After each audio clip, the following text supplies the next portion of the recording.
Muito boa noite a todos e todas. Meu nome é Lucas Álvares.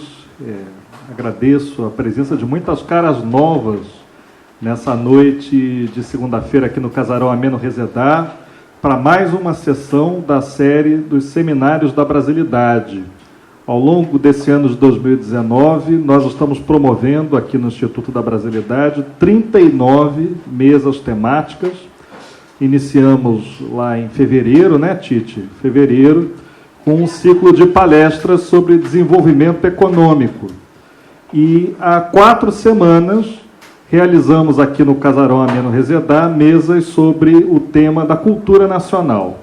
E suas múltiplas facetas, né? Por isso não dá para falar somente num tema. Nós começamos com uma mesa sobre literatura brasileira, passamos para uma mesa sobre festas populares, tivemos uma mesa sobre música brasileira. Na semana passada recebemos 3 pesquisadoras aqui para debater o tema do folclore. E essa noite nós inauguramos o nosso ciclo de palestras sobre o audiovisual, dentro dessas mesas temáticas de cultura, com a nossa mesa sobre cinema brasileiro tão aguardada. E temos a satisfação de receber aqui nessa noite 3 personalidades que representam diferentes aspectos, diferentes segmentos do mercado cinematográfico. Vamos receber uma especialista em políticas públicas, vamos receber um produtor e um dos maiores cineastas, um dos maiores documentaristas brasileiros vivos, porque eu tenho profunda admiração e a satisfação de exibir para os meus alunos de História Contemporânea o filme Jango todo semestre. Tem alguns alunos meus da universidade que estão aqui presentes e vieram correndo porque assistiram ao filme e muitos deles nascidos depois que o filme saiu. Veja só que coisa interessante.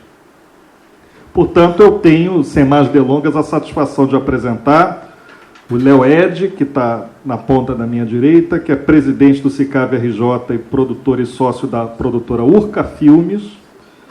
A Vera Zaverucha, escritora, especialista em gestão pública na área do audiovisual com atuação na Ancine. E aqui à minha esquerda, como não poderia deixar de ser, o cineasta, documentarista Silvio Tendler, produtor e sócio da Caliban Produções.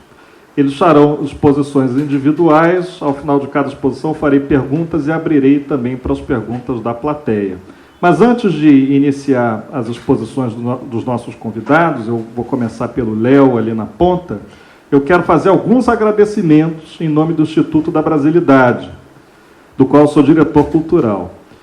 O Instituto da Brasilidade agradece à Associação dos Aposentados e Pensionistas do BNDES, à Associação dos Funcionários do BNDES, que são apoiadoras dos Seminários da Brasilidade, e agradecemos também à TV Comunitária, canal 6 da NET, que transmite os nossos debates em VT em 3 ocasiões por semana, às quartas-feiras às 22 horas, a primeira exibição, com reprises às sextas-feiras às 14h30 e na terça-feira seguinte às 10 horas da manhã.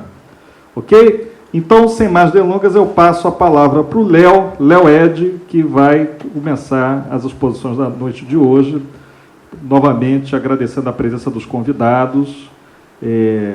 Bom debate para todos. Muito obrigado, boa noite a todas e a todos. Vamos falar primeiro nessa mesa aqui, eu não sei se é melhor ou se é pior, porque também depois falar depois do Silvio é difícil. Mas, enfim, é uma honra estar aqui nessa mesa. Obrigado ao Carlos pelo convite, ao Instituto. Antes de tudo, é muito importante esse debate, essa discussão. Mais do que nunca, a sociedade civil precisa debater e chegar às suas propostas de políticas públicas. Por tudo que a gente viu nos últimos anos, a gente precisa, de fato, se movimentar para trazer as melhores ideias, os melhores movimentos para a política pública. No SICAV, a gente está fazendo um trabalho grande, já tem um tempo, já tem 3, 4 anos que a gente vem tentando desenvolver uma massa crítica interna, e não só no SICAV, que é um sindicato interestadual, então tem uma representação nacional, mas com todas as outras entidades de produtores, de realizadores, de distribuidores, enfim, de infraestrutura, tentando trazer para a administração pública os conceitos principais e os preceitos principais do empresariado, né, da iniciativa privada. Que, no fim das contas, todos temos as nossas empresas, todos queremos realizar os nossos filmes, as nossas obras, enfim. E a gente quer que isso seja visto como algo bom e não um favor que o Estado faz para a gente. Eu acho que esse é o primeiro ponto. E eu começo falando sobre isso para dar uns números de retorno da indústria audiovisual para o Estado brasileiro, além da imagem, além da cultura, além da cidadania, além da educação, além de elevar a autoestima da população brasileira. A gente traz para a economia brasileira quase 25 bilhões de reais de valor adicionado por ano. A gente tem hoje quase 13 mil empresas registradas na Ancine, entre produtoras, distribuidoras, de todos os estados do Brasil. Então, todos os estados estão filmando hoje, estão produzindo audiovisual. Mais de 330 mil empregos gerados, entre diretos e indiretos, quase 3,5 bilhões de reais de impostos recolhidos, chegando a quase 0,5% do PIB. Né? Então, e a indústria criativa chega, na pesquisa do ano passado, chegou a 2,7%. Então, é uma indústria muito expressiva economicamente. Embora muita gente diga que não, ou queira trazer uma narrativa que não, que os filmes não fazem sucesso, que as séries não fazem sucesso, a gente tem tentado trazer essa contranarrativa do sucesso da indústria. E, antes de tudo, é importante lembrar que, como eu comecei falando, isso não é um favor que o Estado faz para nós. Né? Em qualquer regime democrático no mundo, não é o Estado que faz a cultura. Né? Não é o Estado que define o que é a cultura ou o que vai ser feito. Senão ele automaticamente já não é um Estado democrático. Então a gente tem instrumentos, desde a Declaração Universal dos Direitos Humanos, até o Pacto Internacional dos Direitos Econômicos, Sociais e Culturais da ONU, né? Passando pela nossa Constituição Federal, no artigo 5º, artigo 215, artigo 220, que falam, entre outras coisas, que não deve haver censura, que tem que ter liberdade de expressão, que deve-se privilegiar o conteúdo brasileiro e o conteúdo brasileiro independente, deve-se fazer uma política nacional de cultura. Então está tudo isso na Constituição Federal. A partir do momento que o cidadão tem o direito... Está tocando o telefone. O cidadão tem o direito de acesso à cultura, é um dos direitos fundamentais, né, irrestrito, e a diversidade cultural. O governo tem esse dever. O que o governo, no ambiente democrático, faz? Ele passa essa função para a sociedade civil. Vou falar um pouco mais para frente, mas em todo lugar do mundo, que é um ambiente democrático, é assim, e tem incentivos e tem fomento à indústria audiovisual. A gente tem MP 2228, que é de 2001, que fala sobre política nacional de cinema, né, que é a promoção da cultura nacional de língua portuguesa e o estímulo ao desenvolvimento da indústria cinematográfica e audiovisual nacional, e a garantia da presença de obras cinematográficas nacionais nos diversos segmentos de mercado. E, por fim, a Convenção da Unesco sobre Diversidade, no seu artigo 5º, né, que os direitos culturais são parte integrante dos direitos humanos, os quais são universais, indissociáveis e independentes, e interdependentes, e qualquer pessoa poderá expressar-se, criar, difundir suas obras na língua que desejar, e em particular na sua língua materna. Então, assim, a gente vê em todo o nosso arcabouço regulatório, todas essas leis, tratados e a própria Constituição Federal, o Brasil é signatário, né, e existem decretos no Brasil trazendo esses conceitos, esses preceitos desses acordos, tratados internacionais. Então, todo o nosso arcabouço regulatório está muito claro e consistente. Né? A partir daí, qualquer coisa que seja contra isso é contra a Constituição, é inconstitucional, enfim. E a gente já não está mais num ambiente democrático, né?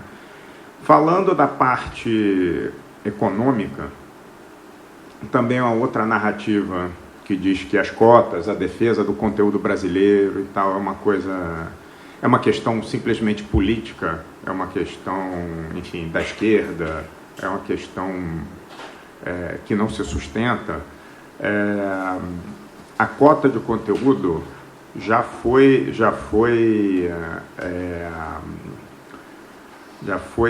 tratada por organismos internacionais como algo positivo para a cultura, né? A cultura é a única indústria que, enfim, é permitido você ter uma cota desse tipo para você poder desenvolver o conteúdo interno, exatamente por conta da soberania nacional, da gente poder falar sobre a nossa cultura, do nosso cidadão poder se ver nas telas e por aí vai.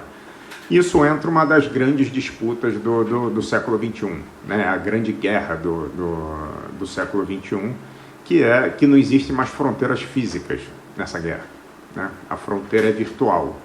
Então, os Estados Unidos, lá atrás, depois da Segunda Guerra, veio se recuperando e é a potência que é hoje, em grande parte por conta de Hollywood, né? A gente, todos, no mundo inteiro praticamente, tirando os países que realmente se defenderam disso, aprenderam o que é o tal do American Way of Life, né? Através de Hollywood, através dos seus filmes, através das suas séries, através dos seus talentos, e mais do que nunca essa cultura é a grande ferramenta hoje de domínio mundial.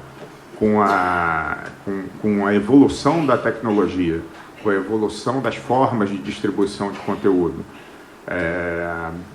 tudo ficando muito mais barato, né, acessível, e agora com a chegada do 5G, na hora que o 5G chegar, vai ser uma nova revolução. Mais do que nunca a gente precisa defender a cultura brasileira, feita por brasileiros, por empresas brasileiras para os brasileiros, né? Então, tem um caso interessante que lá na década de 70, né, ia ter uma das primeiras transmissões a cores, e o mundo inteiro estava escolhendo seus sistemas. E o Brasil acabou escolhendo um sistema praticamente único no mundo, né, que foi o PAU-M. Você tinha 3, 4 sistemas no mundo. A América do Norte e parte da América Central, Sul, escolheram o NTSC, aí tinha o SECAM europeu, aí tinha o PAU, o SECAM, e tinha o PAU-M, que foi escolhido pelo Brasil, que em primeira instância foi dito que era por conta da nossa rede elétrica, que variava em 60 Hz. E isso perdurou durante um tempo, só que depois foi revelado, enfim, uma outra corrente, que na verdade é uma proteção ao conteúdo brasileiro, né? A proteção dos equipamentos. Então tinha toda uma questão da indústria de produção desses equipamentos, de produção dos televisores, tudo mais, que para tentar defender a soberania nacional, né? Falando nisso, seguindo nesse sentido, a gente começa, eu falo de regulação, né? Regulação é uma outra narrativa, estou tentando aqui quebrar algumas narrativas principais, que são pilares de quem quer desmontar a indústria da cultura como um todo, e no caso aqui estou falando de audiovisual. A regulação num estado mínimo, né, como hoje é tema principal do governo, e ter o estado mínimo, eu entendo que para o estado poder ser mínimo, a regulação tem que ser muito forte. É o contrário. Uma regulação frágil tem um estado que precisa atuar, porque o estado vai atuar no seu dia a dia. Então, você não tem uma regra forte no dia a dia, você vai precisar do estado toda hora aprovando, regulando, entendendo se está tudo certo. Quando você tem uma regulação forte, e é o exemplo, talvez, do país mais liberal do mundo, que é os Estados Unidos, também não tem nenhum país, tirando, enfim, as ditaduras ou os países que são completamente fechados, talvez não tenha nenhum outro país com tanta regulação tão forte quanto o próprio Estados Unidos. Vai tentar vender suco de laranja lá, para ver o que acontece. Vai tentar, mas em compensação, a burocracia é muito menor. Porque você tem uma regulação muito precisa, muito forte, quando você vai, as regras estão claras. Então, o Estado ele não precisa estar no seu dia a dia. E a regulação ela vem para corrigir falhas de mercado, né? Um dos motivos da regulação é esse. E a nossa falha de mercado, da indústria audiovisual e cultural como um todo, é a diferença do poderio econômico entre os players, né? Então você tem a Urca Filmes negociando com a Amazon, com a Netflix, enfim, com a própria Globo, enfim, seja com quem for, uma diferença, infelizmente, de bilhões de reais de faturamento. E só como exemplo, as últimas fusões americanas, só na área de entretenimento, desde da Disney, que virou esse gigante de entretenimento, AT&T com Time Warner, que é a discussão agora aqui no Brasil da fusão, a Comcast com a NBC e a Sky, etc. Só essas fusões dão um montante em torno de 350 bilhões de dólares. E para vocês entenderem uma comparação interessante, hoje, e aí são informações de hoje, de agosto de 2019, a nossa reserva internacional é de 390 bilhões. Ou seja, só essas fusões dão o tamanho da reserva internacional de um país inteiro.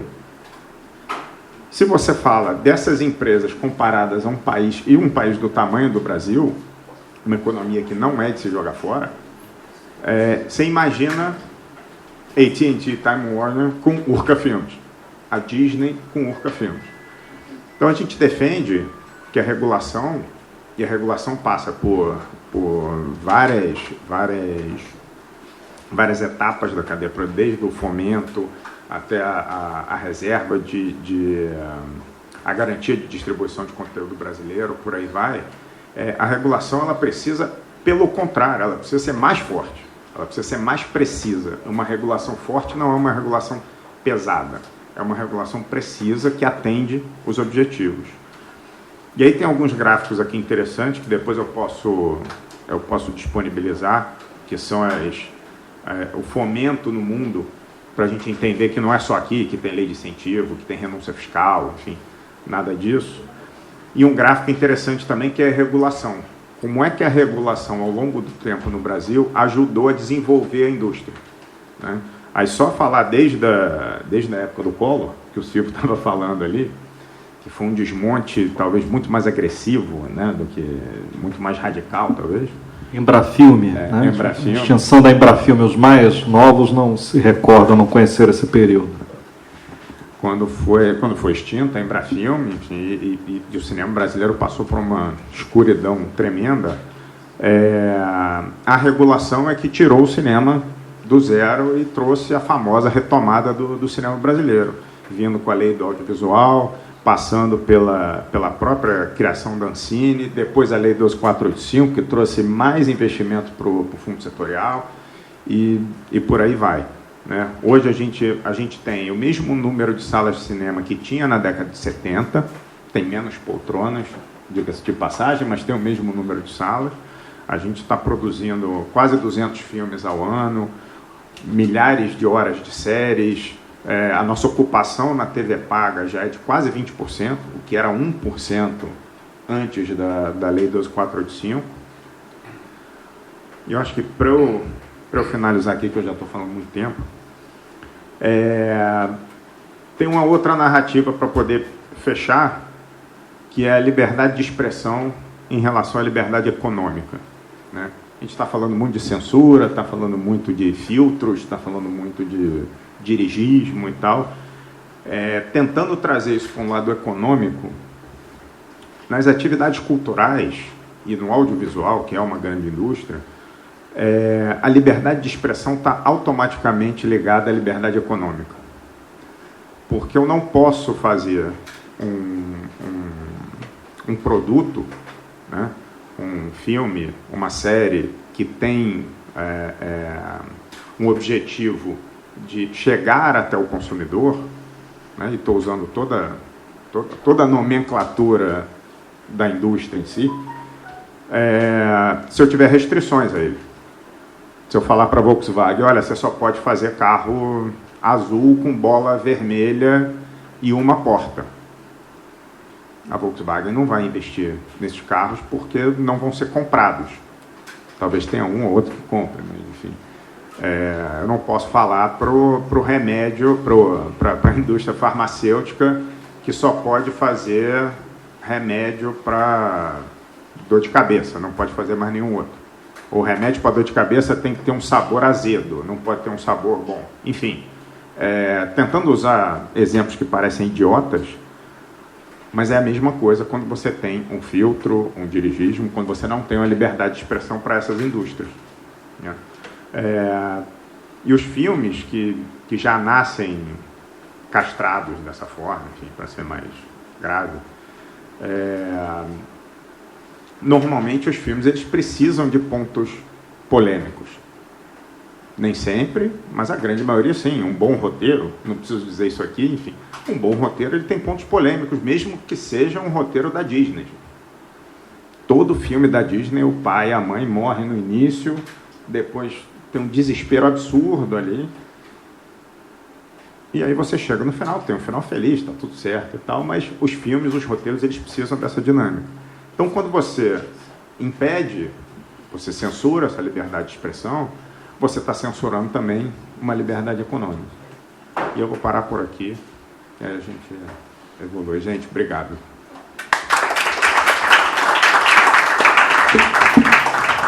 Obrigado, Léo, pelas tuas pertinentes e impactantes palavras, que exprimiram bem a gravidade do momento que nós vivemos hoje.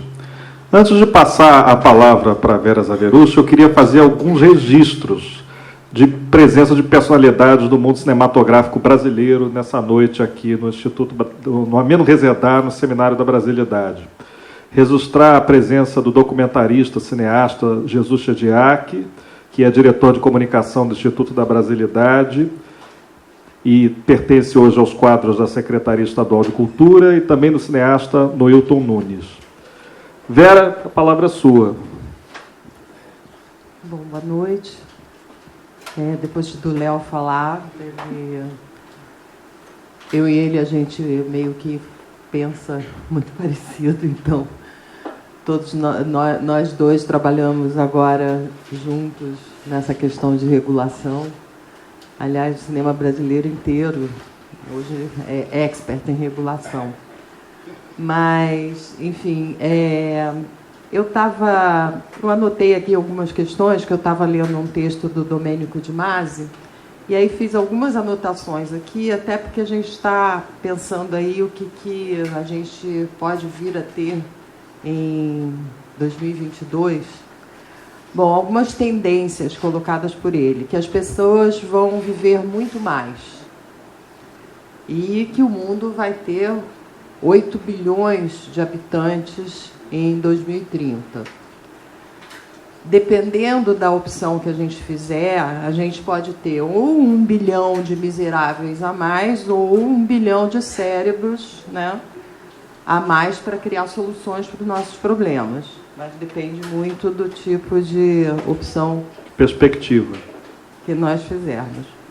Os nativos digitais, que já estão aí, eles vão ser praticamente 100% da nossa população nativo digital, né? E as fronteiras vão ser bem menos rígidas, né? As fronteiras digitais, elas são muito menos rígidas do que as físicas. Esse jovem nativo digital, ele não quer ter necessariamente, ele quer gozar daquele bem, ele quer poder ter o gozo daquela, mas não necessariamente precisa ter. Então, isso muda muito a nossa economia. O trabalho formal, ou seja, o mundo corporativo também, para esse jovem digital, esse mundo corporativo, ele também não é mais atrativo. Eu ouço muito, por exemplo, os amigos dos meus filhos falarem: eu não quero ficar preso, não quero esse mundo corporativo, né? Então, isso daí também vai mudar muito a forma da economia e tudo isso. Tem a questão da nanotecnologia e a robótica, que eu acho que vão levar a uma perda de substância de postos, uma perda substancial dos postos de trabalho, e esses postos de trabalho certamente não serão repostos.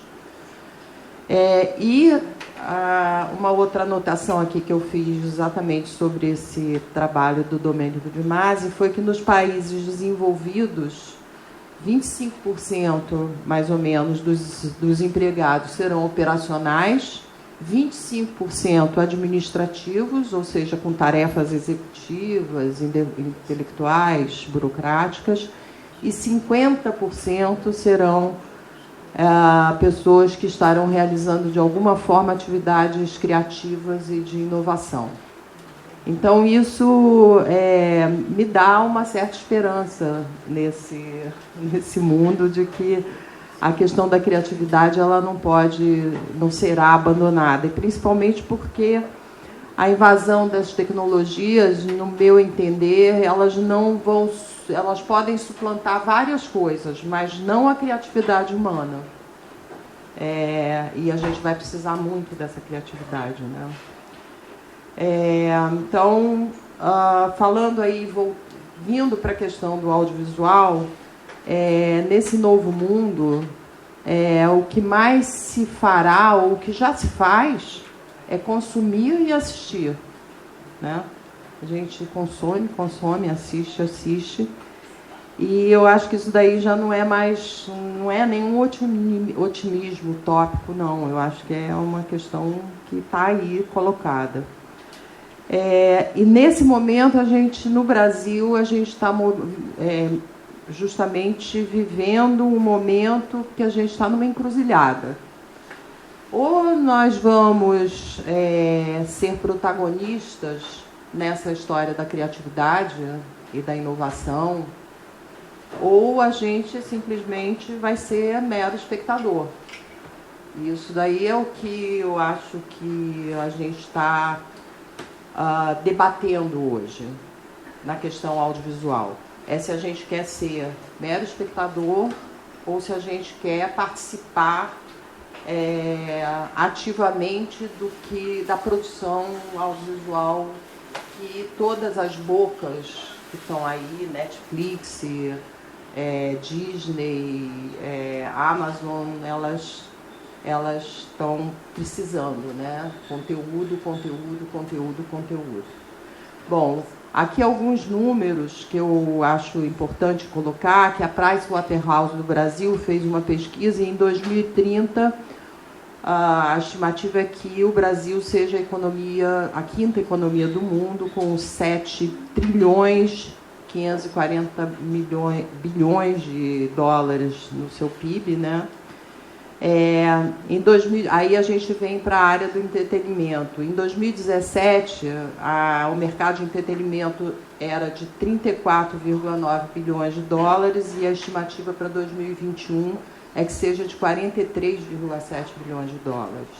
Ou seja, um aumento aí de 10 bilhões de dólares em 10, 15 anos. Consumo de dados em dispositivos móveis sai de 7 trilhões de megabytes em 2016 e chega a 24 trilhões de megabytes em 2021, ou seja, um surto enorme de informações e de conteúdos, vamos dizer, audiovisuais. Nós vamos ter, em 2021, 177 milhões de pessoas que vão estar consumindo, vão ser assinantes de internet móvel, e se diz que 77% da utilização desses dados deve ser direcionada justamente para assistir vídeos online. Essa pesquisa da Pricewaterhouse coloca também que os conteúdos audiovisuais na internet se destacam entre os maiores nas projeções para 2021, ou seja, 8,8% de crescimento até 2021, o que é uma coisa que poucas indústrias hoje a gente encontra, né? Com 5G, por exemplo, para baixar um filme, a gente vai precisar de um filme de longa-metragem, a gente vai precisar de 3,7 segundos para baixar um filme no 5G. E aí é que vem a questão do conteúdo, da nossa, se a gente quer ou não participar com nossos conteúdos nesse mercado audiovisual.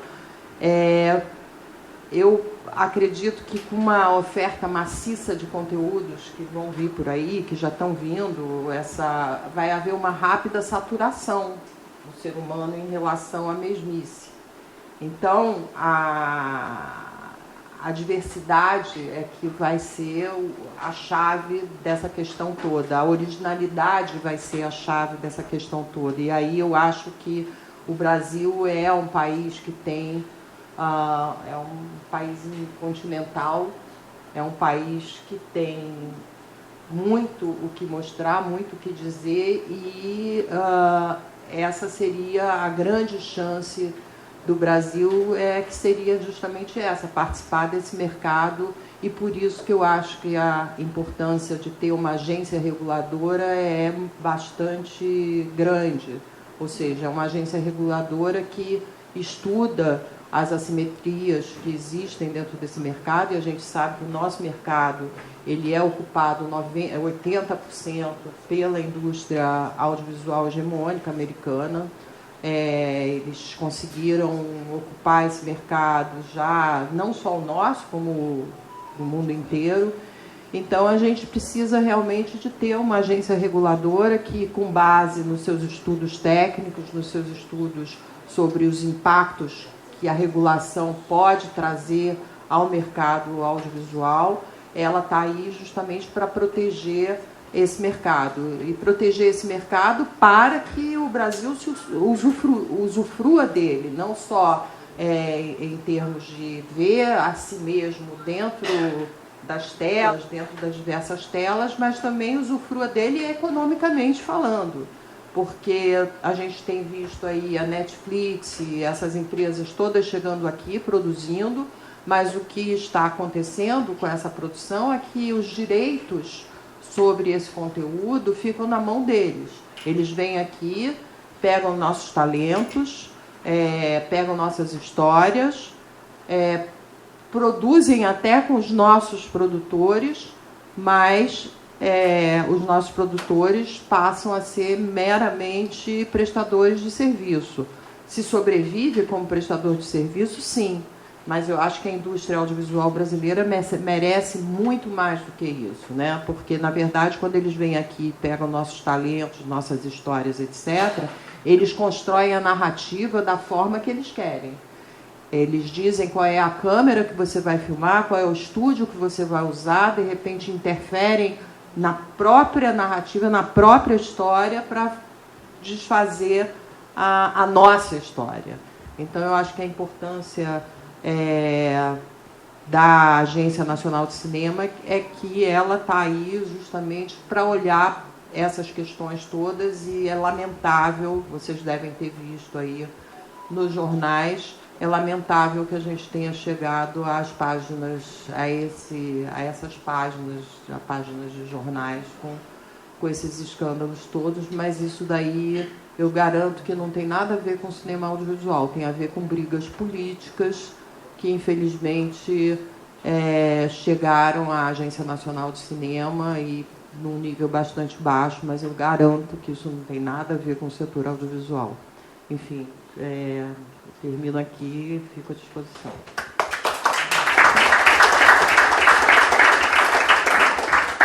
Muito obrigado, Vera Zaverucha, pelas suas colocações, mostrando o panorama da era do conhecimento que nós vivenciamos. No fim das contas, nunca se produziu tanto, nunca se deu às pessoas comuns tamanha possibilidade de produzir conteúdo. o esquema unidirecional que existia, não só do ponto de vista da indústria cinematográfica, mas da indústria cultural como um todo, que fazia com que a difusão da informação e do entretenimento ficasse restrita às mãos de poucos produtores, hoje foi absolutamente diluído. E essa possibilidade que foi diluída nos oferece também profundas reflexões sobre o quanto o acesso está sendo democratizado, porque agora, uma semana, saiu uma pesquisa dizendo que 70% dos brasileiros já têm acesso à rede mundial de computadores. Até que ponto os 30% restantes estão de fato excluídos? Quanto tempo eles levarão para serem incluídos a esse mercado, podemos usar essa nomenclatura, mas, sobretudo, ambiente de transmissão do conhecimento, essa cadeia de transmissão do conhecimento? A exclusão digital é um tema que não pode ser deixado de lado, por mais que os números sejam animadores. Agora, eu queria passar a palavra para o cineasta Silvio Tendler.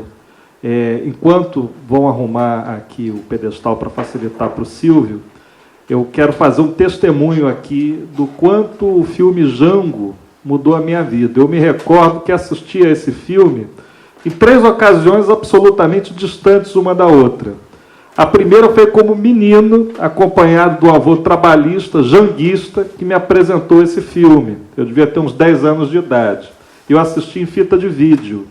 E a narrativa do meu avô, que é o modo dele, confrontou a ditadura militar, né, fatidicamente servia na base aérea de Santa Cruz, comandada pelo brigadeiro Rui Moreira Lima, de saudosa memória, por ocasião do golpe de 64. A narrativa do meu avô entrecortou com o filme de um jeito que eu me lembro perfeitamente de cada palavra, de cada comentário que ele fez sobre os dias que antecederam o golpe. O segundo momento foi como aluno da universidade, já na primeira semana, me provocou um impacto, uma cena de um espectador, um colega de faculdade, coronel do Exército, coronel médico na época, uma figura fantástica, também já falecido, que chorava copiosamente enquanto assistia ao filme, porque se recordava dos tempos dele de jovem militar e de quem também acompanhou a dramaticidade daqueles dias. E a terceira vez, mais recentemente, exibindo para os meus alunos, e vendo que o filme não perdeu em nada a vivacidade.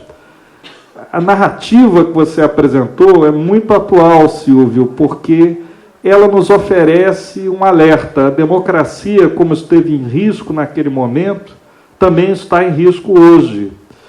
E é muito importante que essa cadeia de transmissão, eu falei agora há pouco da cadeia de transmissão do conhecimento, mas ela também se manifesta do ponto de vista da memória, né? Sem que use necessariamente uma tecnologia ultra avançada para isso, mas usando a perspectiva do sentimento humano, da capacidade de transferir para uma outra pessoa as nossas vivências.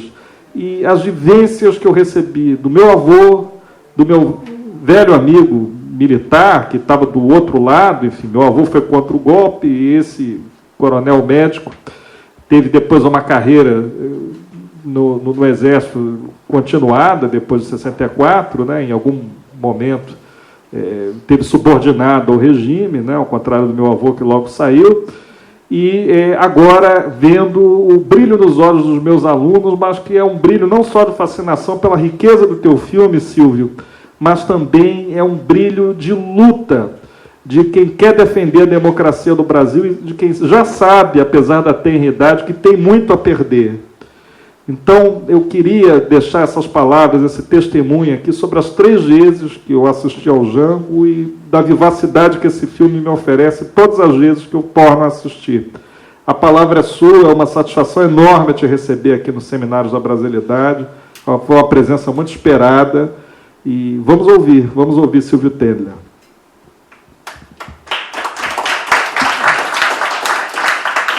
Boa noite a todos. Vocês estão ouvindo? Sim, vou aumentar um pouquinho. Boa noite a todos.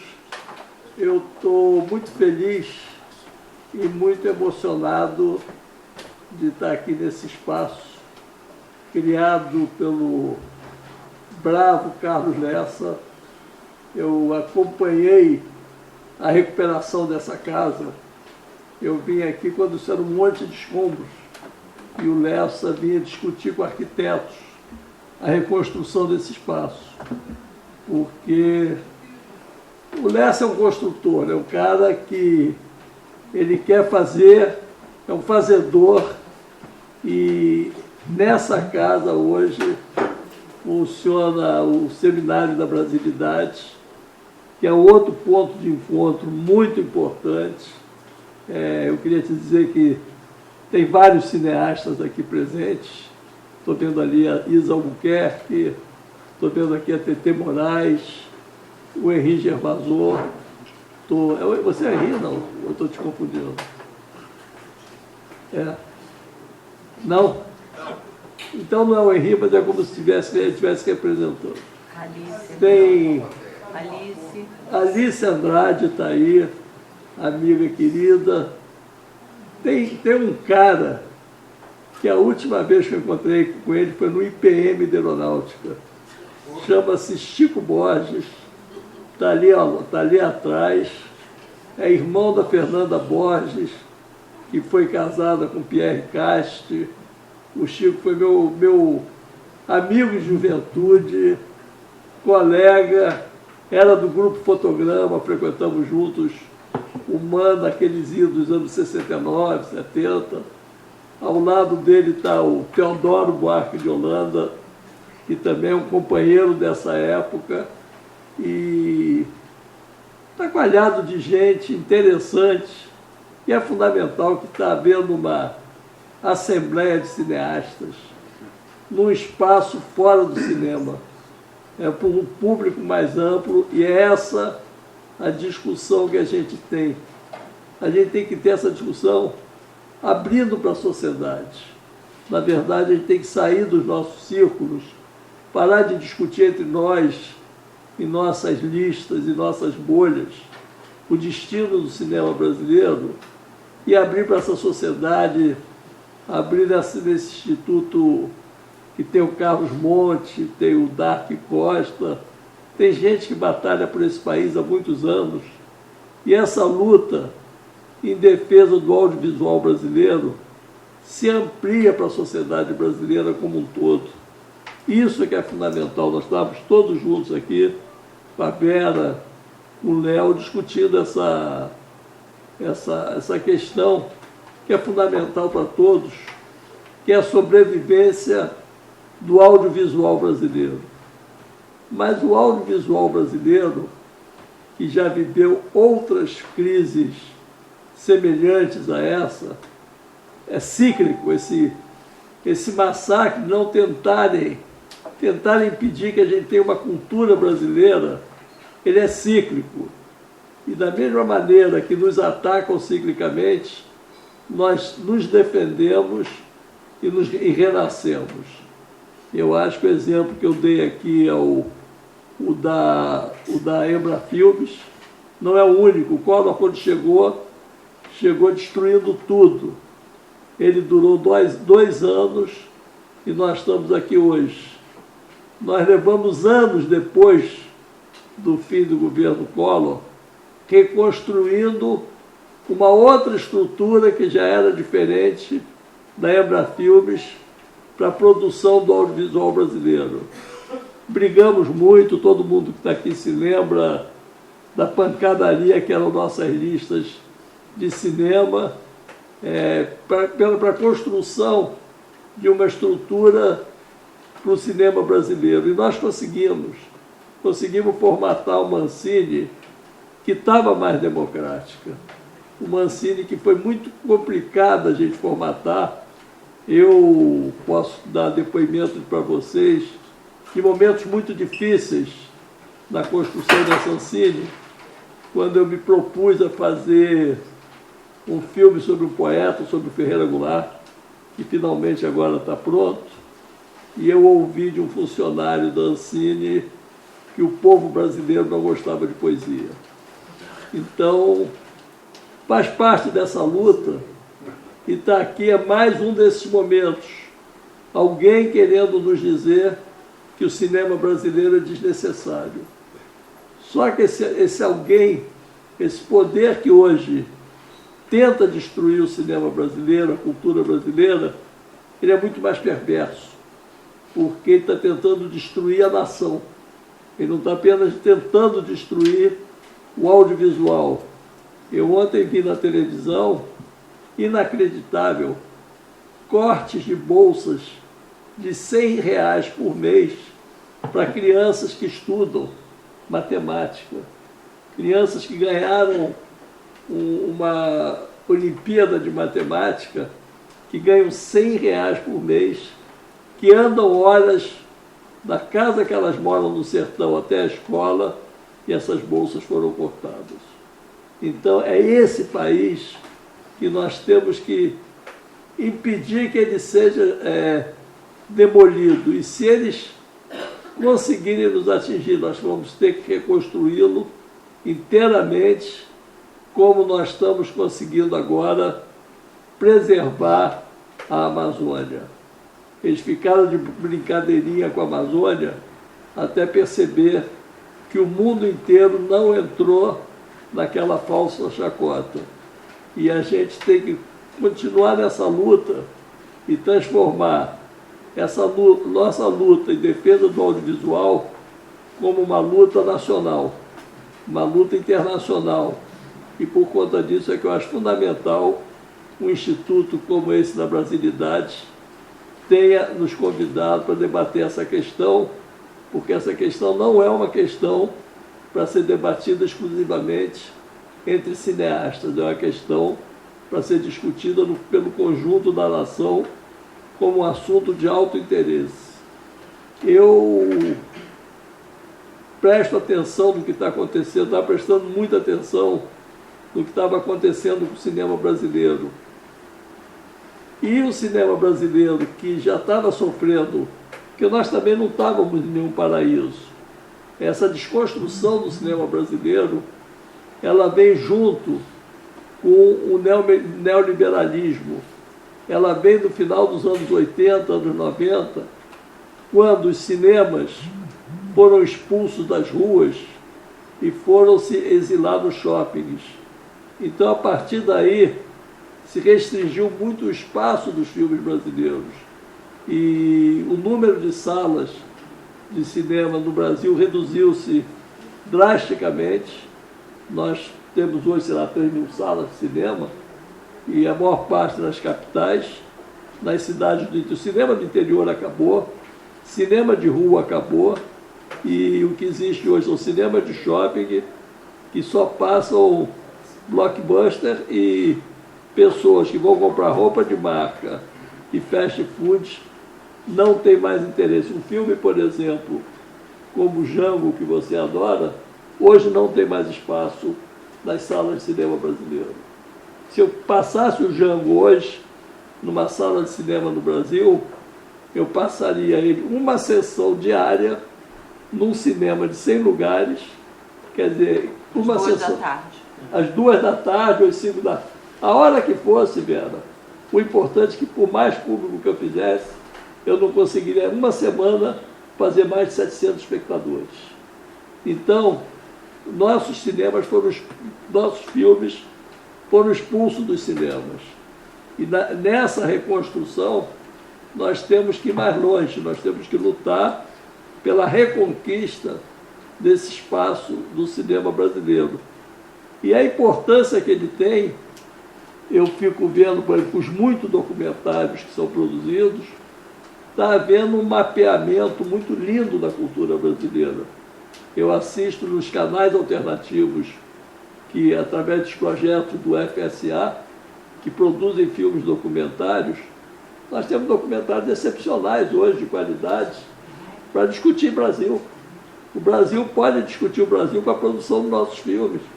E todos nós que estamos nessa sala fizemos ou estamos fazendo algum filme interessante para o povo brasileiro. Então, essa questão ela é fundamental.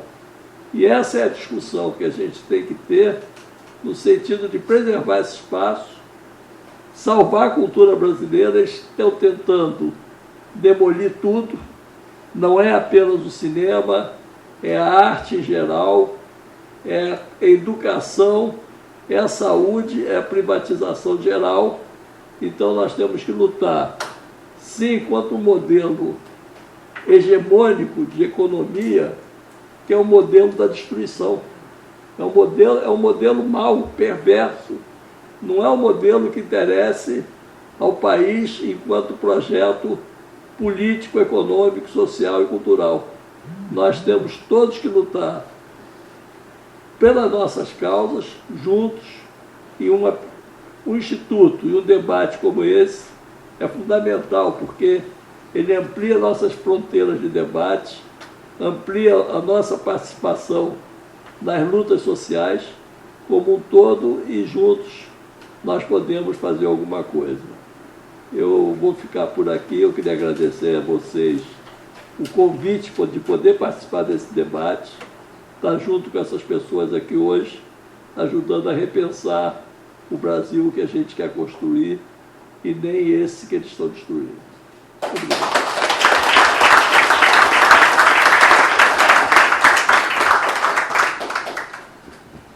Muito obrigado ao cineasta Silvio Tendler. Agora eu vou fazer algumas perguntas para os nossos três convidados e em seguida abrir para as perguntas da plateia. Primeiro, uma pergunta que serve para o Léo e serve para a Vera. Eu tive a satisfação grande de conseguir, fica até difícil adjetivar, mas eu tive a enorme satisfação de acompanhar o trabalho de pesquisa de Jurandir Noronha, nos últimos anos de vida dele, sobre a história do cinema brasileiro. Ele era uma figura de uma grandeza, um homem que com 100 anos de idade permanecia pesquisando ali, sempre inquieto, atrás de mais informações, de preencher as lacunas, de conseguir encontrar aquilo que os acervos já não conseguiam mais nos oferecer nenhum dado, de procurar pessoas que eram filhas, netas, bisnetas de personalidades do início do cinema brasileiro, atrás de anotações de família para conseguir recompor o cenário do que foi a história do nosso cinema. E o Jurandir, no final, publicou uma obra fantástica que é a Enciclopédia do Cinema Brasileiro. E essa obra fantástica, ela, por melhor que seja, nos mostra um cenário muito pouco diverso. A impressão é que aquele pioneirismo fabuloso dos primeiros cineastas era restrito a poucos gêneros cinematográficos. Então nós tínhamos dramas e comédias. Hoje o cinema brasileiro produz de tudo, né? Incrível, gêneros que não se viam no Brasil nos anos 80, nos anos 90, hoje são produzidos. Até ficção científica, maravilhosamente bem. Eu queria perguntar para o Léo como ele vê o crescimento dessa diversidade, a entrada do Brasil nos novos gêneros. E para a Vera também, dentro desse mesmo tema, fazer um comentário a respeito da importante colocação que ela fez sobre Netflix aqui, e o fato do Netflix enxergar o brasileiro como mão de obra, ainda que mão de obra qualificada, mas como mão de obra. Ou seja, os direitos autorais, né, não são submetidos, no fim das contas, à legislação brasileira quando essas obras são exportadas e são disponibilizadas nas plataformas Netflix mundo afora. Esse é um universo que o público, em geral, não conhece. Às vezes consome um filme no Netflix, assiste, e não sabe que tem uma cadeia por trás que é bastante insegura do ponto de vista jurídico e prejudicial à mão de obra, no fim das contas, porque ganha-se no momento ali imediatamente, mas depois perde-se bastante. É essa a pergunta que eu queria fazer para eles, ao Léo, sobre diversidade, e a Vera pedir um aprofundamento dessa problemática do Netflix.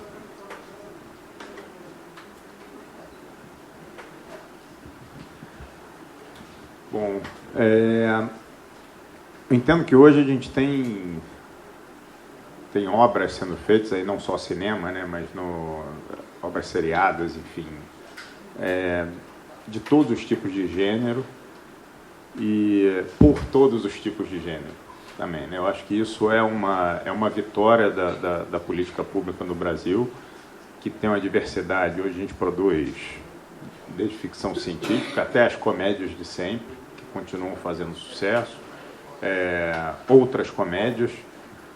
As coproduções internacionais vieram aí para trazer também mais outras formas de se produzir. não só tecnologia de produção, né, ou seja, como se produzir, mas outras narrativas, outras formas de narrativa, como a Vera bem falou. O Brasil é um dos países do mundo, acho que mais ricos em histórias e causos e tudo mais. Não é à toa que os americanos estão vindo aqui pegar nossas cabeças para levar para lá, nossas histórias, o jeito de contar as histórias e tudo mais, mas eu entendo que a gente tem algumas questões aí. É a política pública, que depois da retomada veio num crescente para aumentar o volume de produções, que isso também é uma outra narrativa que eu acho que eu não falei, que a gente precisa quebrar, que na verdade não tem que fazer muito filme, é o contrário. A nossa indústria é uma indústria de volume, né? Você só atinge um público, ainda mais com todas essas possibilidades, esses canais de distribuição, você só atinge o público com volume. Não é à toa, Hollywood senão Hollywood fazia 5 filmes por ano, ganhava $2 bilhões cada um e estava tudo certo. Você só atinge o mercado se for assim. E você só tem diversidade se tiver quantidade também, né? Se você fizer 5 filmes, não tem como ter diversidade. E a política pública ela evoluiu nesse sentido, assim como o consumidor, né? Porque de lá para cá o consumidor reaprendeu a assistir filme brasileiro, né? Obviamente a televisão ela evoluiu muito mais rápido nesse sentido. A TV paga, a TV por assinatura, a lei é de 2011, começou a funcionar em 2012, a lei que traz as cotas de conteúdo brasileiro na TV paga. Em menos de 7 anos, a gente tem uma evolução de menos de 1% de ocupação de conteúdo brasileiro na TV paga para quase 20%. Então, é uma regulação que já deu super certo e a gente viu a evolução da TV por assinatura. E nada mais é do que a gente já vê na TV aberta. A TV aberta é de conteúdo brasileiro. 99,9% de conteúdo brasileiro. E sempre deu certo e tem uma receita, enfim, de publicidade desde sempre, gigantesca e tal. Então, e além dessa diversidade, tem a diversidade de gênero, raça, cor, enfim, por aí vai, que também hoje se evoluiu muito mais, o que nos traz outras formas, outras narrativas, outras visões, que também nos traz essa variedade de gênero. E, por último, um outro ponto desse tripé é a nacionalização da produção, né? Que hoje todos os estados do Brasil estão produzindo. Então, novamente, a gente traz outros pontos de vista, outra forma de ver o próprio país, e um estado lá no Oiapoque e uma pessoa no Oiapoque e no Chuí podem se conhecer através do audiovisual. Ou seja, os quase 200 filmes, as milhares de horas e tal, elas têm vários, talvez dezenas de impactos positivos na nação, desde integração nacional até uma questão de consumo mesmo, de atender o consumidor.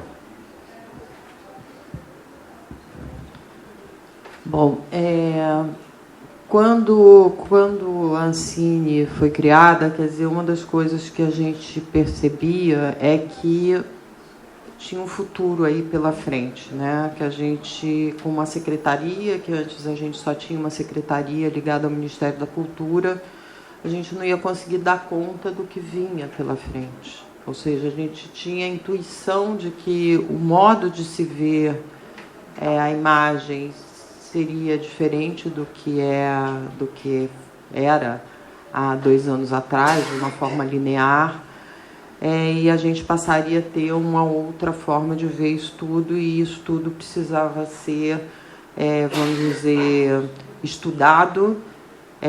A gente precisaria de ter as informações, e aí, a partir desses estudos e dessas informações, a gente saberia, então, o que fazer com o que viria. Quando veio a lei da TV paga, que é a lei do SEAC, que está sendo falada muito hoje em dia na mídia, etc., uma das coisas, lá na construção da Ancine, aliás, antes, em 1993, a gente já tinha a questão do conceito de que a obra tinha que ser independente, né? De que o produtor teria que ter os direitos sobre a obra, mas ainda não estava muito madura essa ideia. E aí, quando veio a Ancine, depois a Lei 12.485, que é a lei do SEAC, aí sim essa ideia, essa questão se amadureceu, e a Ancine, então, começou a mostrar para o mercado que ela tinha vindo justamente para proteger os direitos das obras produzidas no Brasil pelos produtores independentes, que essas obras teriam que ficar na mão deles e eles que deveriam ter o comando sobre a comercialização das obras, a circulação dessas obras, e não empresas, vamos dizer, que não tivessem envolvidas efetivamente com a criação daquela obra. Então, a Lei 12.485, ela ajudou muito a Ancine a proteger esses direitos na mão do produtor. E justamente o que vem acontecendo com o enfraquecimento que a Ancine vem tendo por parte desse governo, né? Ela efetivamente está sendo enfraquecida. O que acontece é que nesse momento, chegam essas grandes empresas, essas grandes corporações, Netflix, Apple, Disney, etc., e se aproveitam desse vácuo, inclusive do vácuo de recursos financeiros, porque os recursos... Eu acho que é importante explicar aqui para esse público que os recursos que alimentam o Fundo Setorial do Audiovisual, que é o fundo que sustenta a atividade audiovisual como um todo, não só a produção, mas também a distribuição e a própria exibição, ela não concorre, esses recursos não concorrem com os recursos da saúde, não concorrem com os recursos da educação, ou seja, é um dinheiro que vem do setor para o setor, é uma contribuição que vem do setor para o setor, e que, se esses recursos forem para outro setor, que não o setor audiovisual, eles são questionados no Supremo, e a gente perde esses recursos, porque é uma CID. Então, isso é importante ficar claro, porque muitas vezes questionam, né? Mas por que cultura, né?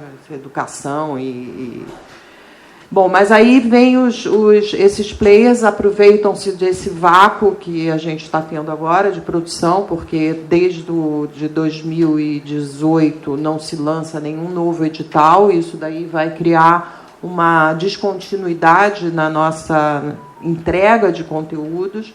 Se aproveitando disso, vêm essas grandes empresas e contratam os nossos talentos. E o pior é que agora, com a vinda da AT&T, que é uma empresa de telecomunicações, pela nossa legislação, as empresas de telecomunicação, elas não podem produzir conteúdo não podem produzir conteúdos. Isso é para evitar a verticalização de toda a cadeia audiovisual. Então, elas podem atuar vamos dizer, na TV por assinatura, elas podem atuar na área de telefonia, etc., mas elas não podem produzir conteúdo. E o caso da AT&T, que a Sky pertence à AT&T, e a AT&T comprou a Time Warner. Então, ela aqui no Brasil passaria a ter justamente essa verticalização, e a gente está vendo aí a tendência desse governo de permitir essa verticalização. Já tem um projeto que vai ser discutido amanhã, né? Depois da manhã, quarta-feira, que justamente vai permitir que essas empresas venham aqui e comecem a produzir conteúdo com nossos talentos. E eu digo o seguinte, se a Netflix trabalha no prejuízo, por que será que ela trabalha no prejuízo? Certamente porque o conteúdo hoje, e ela está trabalhando no prejuízo porque ela está produzindo conteúdo no mundo inteiro, com os direitos pertencentes a ela. Desde que o direito pertença a ela, ela está produzindo conteúdo. É porque isso certamente vai valer no futuro muito. Então, essa é a questão que eu acho que a gente tem que ter garra, aí, principalmente os produtores, e resistirem a dar ao que a gente tem de mais precioso para esses grandes grupos, que é exatamente a nossa diversidade. Então, é isso que tem acontecido. Obrigado, Vera. Agora, para o Silvio, eu tenho a seguinte pergunta. Eu tenho visto recentemente, né, durante a crise que o Brasil vive desde 2013, cineastas se dedicarem a um tema da democracia. Então, tivemos, por exemplo, o Paciente, o Sérgio Rezende, tratando de redemocratização. Agora está entrando em cartaz, eu recomendo a todos e todas, Legalidade, do Zeca Brito, fantástico, com o tema da campanha da legalidade, liderado por Leonel Brizola, no Rio Grande do Sul. E o cinema como defensor da democracia, que é o papel que você exerceu de maneira fantástica durante a redemocratização, quando, enfim, todos depositavam as maiores esperanças num novo Brasil. E hoje nós vemos retrocessos que já foram aqui elencados, mas nem só de diagnóstico vive a classe artística, nós precisamos também fazer um bom prognóstico, apontar para o futuro, para as esperanças, para a reconstrução que você mencionou agora, para o país que nós queremos daqui por diante, quando essa tempestade horrorosa passar. Como é que você vê hoje o papel do cinema como bastião da defesa da democracia? Eu acho fundamental. Eu agora estou preparando. Eu tenho alguns filmes que eu terminei agora. Eu terminei um sobre o fio da meada, sobre os saberes ancestrais, que é baseado na tese do professor Boaventura Souza Santos, no sentido de que nós temos que preservar os saberes ancestrais frente a essas indústrias de agrotóxicos, transgênicos e tal. Então, você tem uma cultura ancestral que tem que ser preservada. Eu terminei um filme agora que eu fiz junto com o pesquisador da Fiocruz, que é o Marcelo Firco. Esse filme está passando hoje num congresso em Manaus para o povo da área de ciências, de biologia. Então, vai começar a circular agora. Finalmente eu terminei o Ferreira Goulart, que é o poeta diante da ditadura, porque as pessoas tinham um certo preconceito quanto poeta pelas posições que ele tinha assumido ultimamente. Só que ele lutou contra a ditadura, ele foi exilado, isso ninguém fala, ninguém sabe. Então eu fiz esse outro Goulart, e está pronto agora, vai sair. Eu fiz durante esses anos passados, eu fiz os advogados contra a ditadura, os que defenderam os presos políticos, com risco da própria vida. Muitos foram presos durante a ditadura. Eu fiz os militares da democracia, que fala dos militares que lutaram contra o golpe de Estado. Está tudo no Caliban Cinema e Conteúdo, aberto para quem quiser assistir, copiar, ver, divulgar, porque eu acho que o lugar de cinema é na sala de exibição, não é numa prateleira. Então, estão liberados. E agora eu vou começar a fazer democracia, justiça e estado de exceção, que é tudo que a gente está vivendo de 2013 para cá. Te prometo. Boa noite, pessoal. É uma honra. Como funcionário da Ancine, eu peço desculpas, mas saiba que a Vera testemunha disso. Tem um outro servidor da Ancine aqui, o Ricardo, aposentado. Isso não reflete o pensamento da maioria dos servidores da Ancine, mas existem umas antas assim mesmo, você tem razão. Então, mas, como servidor público, eu te peço desculpas. Tá? Não, estamos juntos. O espírito público me obriga a isso. Né? Uma coisa eu gostaria que a Vera narrasse um pouquinho, né? O que foi criar a Ancine, porque eu digo que Gustavo Dal foi o pai da Ancine, mas a Vera é a mãe. Né? Ela sabe que eu falo isso. Porque nessa semana a Ancine completa a maioridade, faz 18 anos. Né? Então é até pertinente esse debate neste momento. Mas outras duas coisas, rapidinho, para não tomar muito tempo. Eu participei esse ano do Festival de Cinema de Pernambuco, né? O festival que já foi polêmico em 2017, vamos abstrair, mas esse ano o filme vencedor foi Espera a Tua Revolta, da Elisa Capai, e teve outros dois filmes que me interessaram muito, já que falaste da questão do cinema brasileiro discutindo as questões nacionais hoje. Um filme produzido pelo filho do Betinho, Daniel de Souza, que é Vidas Descartáveis, sobre trabalho escravo, um documentário, belíssimo, parece que vai passar agora na Globo News. E um outro filme mais interessante ainda, de um diretor baiano chamado D.F. Fiuza, chamado Abraço, né, com o Flávio Baurac e uma atriz, guardem o nome dela, Juliana Maria, que até ganhou o prêmio de melhor atriz lá em Pernambuco, porque esse filme ele narra um fato real que aconteceu em 2008 em Sergipe, que foi um movimento que reuniu 30 mil professores, né, reivindicando, né, a manutenção do seu plano de carreira. E isso gerou um fato que foi abafado pela mídia, mobilizou 30 mil professores que vieram do interior até a capital de Sergipe, e esse filme foi majoritariamente patrocinado pelo Sindicato dos Professores, né? O que é uma coisa muito interessante. Né? E numa negociação, o Baurac aceitou ganhar um pouquinho menos, todo mundo aceitou ganhar um pouquinho menos em prol do filme. Esse filme contou com atores, né, alguns atores que eram professores da rede, e hoje esse filme tem dificuldade de distribuição. Né? Abraço. Se vocês procurarem filme Abraço, DF Fiuza no Google, vocês vão achar. E para terminar, né, não menos importante, é vergonhoso a gente perceber que, assim, que gestores públicos, agora afastados, graças ao bom Deus, dizerem que compactuar com a censura é um gesto de diálogo. Né? E agora me incomodou muito a naturalização como algumas pessoas aceitaram isso. Estou falando de dentro da Ancine. Tá? Nem fora, mas aí me dói muito ver isso. Mas também não foi a maioria, não. Tá bom? Então, assim, a gente vive hoje a gente está meio anestesiado com certas coisas e a gente acaba admitindo que barbaridades vão acontecendo e a gente vai recuando.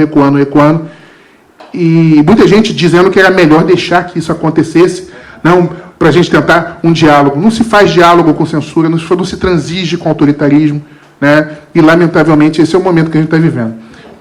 Mais uma vez, né, é preciso a gente refletir o que é essa maioridade da Ancine. Né? 18 anos é o símbolo da maioridade. Obrigado.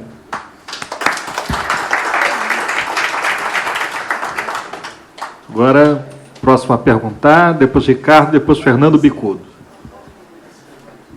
Boa noite. Eu tenho uma pergunta mais simples.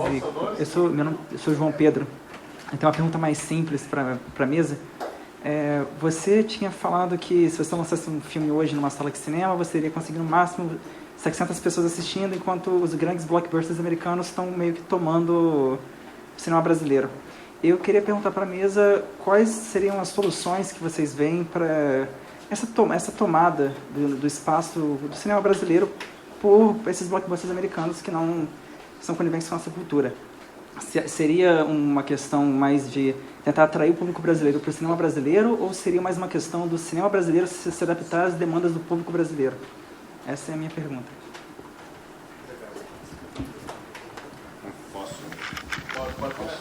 Pode responder. Bom, obrigado pela pergunta. Bom, primeiro é cumprir a lei, para começar, porque a cota de tela, que é um instrumento que existe, é lei, independente de quem gosta ou não, está na lei tanto a cota em si quanto o decreto de cota, como... Não, na verdade você estava explicando para a filmagem, né? Você não falou aqui. Na verdade, a MP 2228, fora, a cota vem desde 1932, né?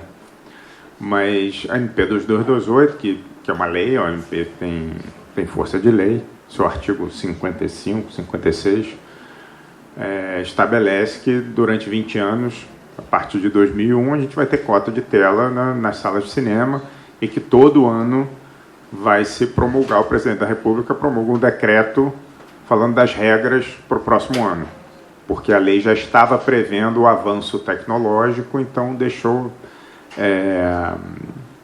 na mão do Executivo, a partir da instância técnica da Ancine, né, do estudo técnico da Ancine, o Executivo promulgar um decreto que muda essa cota, principalmente nos dias, né, de cota de tela. No ano passado, no final do ano passado, ainda com o ex-ministro Sérgio Leitão no cargo, ainda com o ex-presidente Michel Temer, esse decreto não foi assinado, né, e até agora a gente não tem o decreto. São dois movimentos grandes aí, né, que é uma consequência do outro. É um movimento de desregulamentação global do audiovisual, que é por aí que você quebra toda essa evolução, e são os ciclos que o Silvio muito bem falou, né?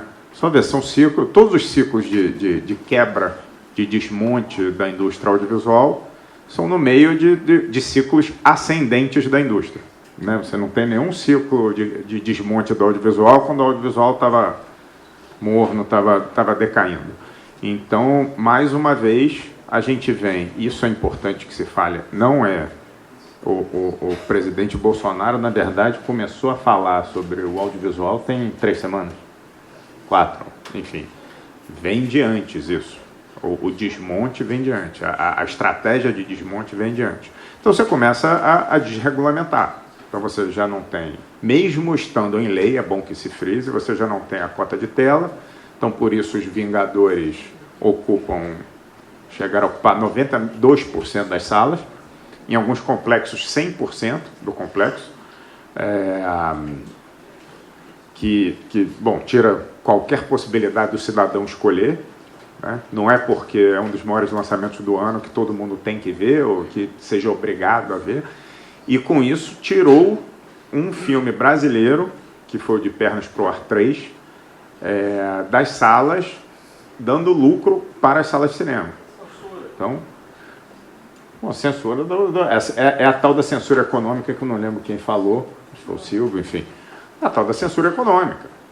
Você tira essa regulação, você tem uma censura econômica. Vem um filme da Disney, com o poderio econômico que tem, lançado no mundo inteiro dessa forma, e você tira de fato um filme brasileiro, que não é que tinha 10 pessoas na sala, que estava enchendo as salas de cinema, tendo problemas, inclusive, de defesa do consumidor.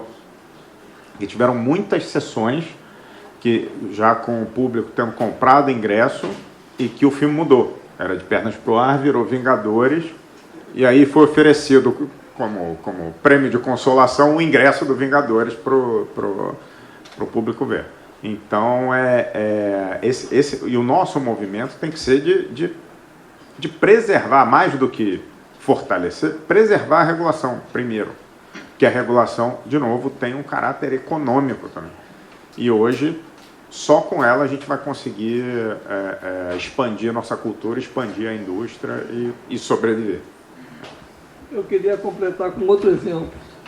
Eu fiz recentemente um filme chamado Dedo na Ferida, sobre o sistema financeiro mundial. Ouvi gente no mundo inteiro e peguei como personagem principal um podólogo que mora em Japeri e trabalha em Copacabana. Ele leva 2 horas indo para o trabalho e 2 horas voltando para casa.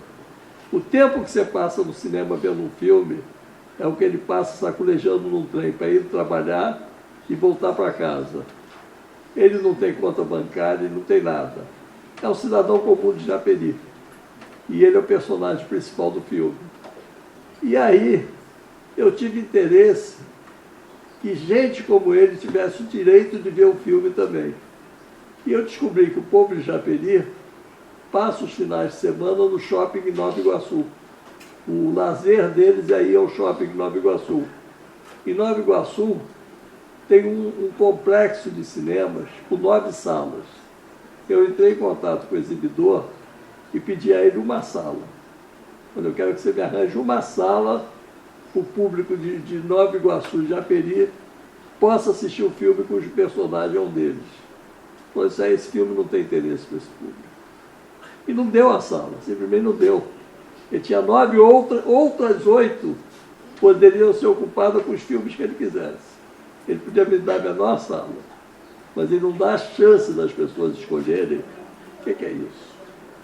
Censura. Quando a gente começou a pensar na Ancine, começou a construir a Ancine, eu estava trabalhando nessa época na Casa Civil, porque justamente eu estava ali meio que de intermediária entre o governo. Como eu trabalhei anos na área pública, eu meio que era de confiança dos cineastas. Então, eu era intermediária, na verdade eu era acho que era uma espiã, mas na verdade eu estava ali porque eu tinha, os cineastas, as pessoas que faziam cinema tinham confiança em mim, de ser a pessoa, vamos dizer, uma intermediária entre governo e setor. Por isso que você aparece. E nesse momento eu percebi como que se dá o lobby da indústria norte-americana. É na Casa Civil que se dá esse lobby. E é forte a beça. Nesse momento, esse lobby, ele está fortíssimo, fortíssimo. Justamente porque o que eles querem, essas grandes conglomerados de comunicação que estão aí, o que eles querem é o nosso espaço audiovisual. Nós somos 200 milhões de habitantes, nós somos um país enorme, com uma chance, economicamente, com uma potência monstruosa, e o que eles querem é exatamente o nosso país. Então, neste momento, a gente está tendo um lobby grande para terminar com a Ancine, para terminar com a regulação, para que eles tenham segurança jurídica. Eles querem uma regulação mínima, então o que eles querem é o pagamento de uma contribuição, já que os outros setores também pagam, então vamos lá, vamos pagar uma contribuição mínima. Hoje, o menor problema que o audiovisual tem é dinheiro, porque a gente já tem bastante, a gente não consegue nem gastar o que a gente tem, porque não deixa a gente gastar tudo, mas enfim. Então, o que eles querem é essa regulação mínima, ou seja, segurança jurídica pagando uma contribuição mínima, mas sem que a gente, vamos dizer, se eu quiser ver um filme no Netflix brasileiro, se eu não souber o nome desse filme, eu não acho. Eu só acho o filme brasileiro a partir do momento que eu sei o nome do filme. Quando eu busco, por exemplo, comédia no Netflix, embaixo vem assim uma série de filmes, né, que são do mesmo gênero, me oferecendo esses filmes. Isso é um algoritmo que é construído por eles, que sabe exatamente o horário que você vê o filme, que sabe exatamente que tipo de filme que você procura, etc., e te oferece lá, pela construção do teu algoritmo, ele te oferece coisas para assistir semelhantes àquilo que você procurou. Pergunta se você procurou algum filme brasileiro, se ele vai te mostrar nas opções algum outro filme brasileiro. Ele não vai te mostrar outro filme brasileiro. Então, o que a gente precisa é uma regulação que faça com que nós tenhamos a chance de chegar ao público da mesma forma que os filmes de outros países, de outras cinematografias, chegam ao público também. Então, eu acho que é só através da regulação que a gente vai conseguir isso. Obrigado, Vera. Agora a pergunta do Ricardo. Pode vir aqui à frente, por favor. Boa noite, Ricardo. Boa noite. Eu queria fazer uma pergunta para a mesa, porque eu estou muito satisfeito. Pra cá? Eu estou muito satisfeito com o nível do que foi dito aqui e continuei a pensar, e é óbvio, né, que censura é um nome bom, mas acho que é mais que censura, acho que é um golpe direto mesmo, é um sequestro do mercado. Eu acho que realmente a gente está assistindo passivamente a uma tomada no mercado que a gente não pode aceitar. Então eu pergunto, além desse nível alto de análises políticas que foram feitas aqui, que eu cumprimento vocês todos por terem feito, eu perguntaria num nível mais baixo, num nível mais imediato, o que seria recomendável fazermos politicamente para que, por exemplo, a cota de tela, nós temos um instrumento na Constituição que é a ação de obrigar a fazer. Alguma instância, não sei se um sindicato, não sei que tipo de organização, ou até uma pessoa física, poderia interpelar e perguntar por que o presidente e o tal do ministro, na época, conseguiram armar essa coisa terrível de sair de fininho, de não assinar, esqueceu de assinar a cota de tela. Esse tipo de esquecimento, isso é um assassinato, isso é um roubo, isso é um crime. E o que a gente pode fazer? Eu gostaria de ouvir de vocês, em termos assim mais miudinhos, quais são os passos que a gente poderia tomar para recuperar um mercado que é nosso. Silvio, começa? Eu? Quem tem explicação é a Bela. Eu acho que nada que o Sérgio Sarneitão faça tem explicação, pô. Eu acho que é deliberado, boicote mesmo. E, na verdade, esse desmonte da cota de tela é muito anterior. Na verdade, quando o Collor desmantelou o cinema brasileiro, naquele momento, a cota de tela, se eu não me engano, meus colegas de mesa podem me corrigir, era de 50% ao ano. Eu acho que eram 20 e tantas semanas por ano por filme brasileiro. E hoje a gente está em dias, pô, a gente não completa um mês. E a gente foi aceitando esse desmonte de maneira com explicações técnicas, que o Brasil não tinha produção suficiente, não sei o quê, de maneira assim que a gente foi convivendo com isso com uma naturalidade espantosa. E chegamos ao estado que a gente está hoje. Quer dizer, na verdade, o final do governo Temer já foi o final de tudo, e acho que agora é reconstruir cota de tela sim. A gente tem que ocupar as telas brasileiras com filmes brasileiros. É recomeçar de novo, pô.